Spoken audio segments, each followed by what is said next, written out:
economical trade. Third is India's contribution. Fourth is its challenges, and fifth is its conclusion. So ASEAN is the Association of Southeast Asian Nations. It was first established in 1967 to promote peace, security, and economical trade amongst the Southeast Asian countries. It has played a vital role in terms of investments and economical trade.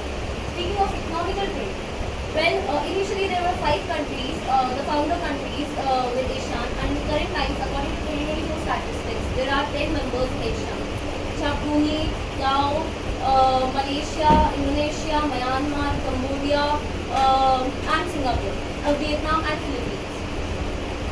Speaking of the economical trades, well, it has signed 6 major trade agreements with India, China, Australia, South Korea, and Japan. These trade agreements initially were signed for 7% of tariff, but in current times it has reduced to 0%.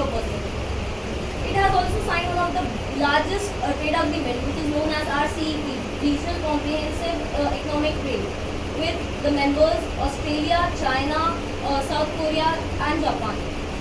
This is considered as one of the largest trade signed in the whole world or amongst any other organization. Well, India was also a part of it, but it backed off because it was hurting its small traders, entrepreneurs, and local countries. Speaking of India's contribution with ASEAN, India became its full partner dialogue in 2009. In 2009, and in 2009, it signed the free trade agreement with ASEAN. Though India is not a permanent member of ASEAN, but it is a partner who on annual basis attends the meeting of ASEAN. India has also made a few projects with ASEAN. One of the projects is the trilateral highway between India, Myanmar and Indonesia.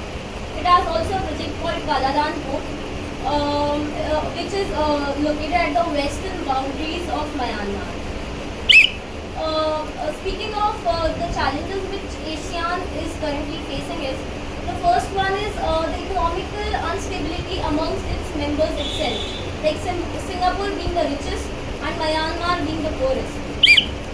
The second one could be the proclamation of China to the Southeast China Sea, the South China Sea. And the third one could be it has got caught up between the web of US and China, relying for security on US and on the trade with China.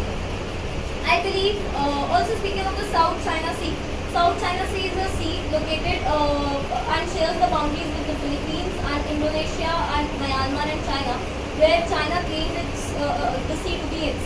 So 1/3 of the world's trades and ships passes via this sea.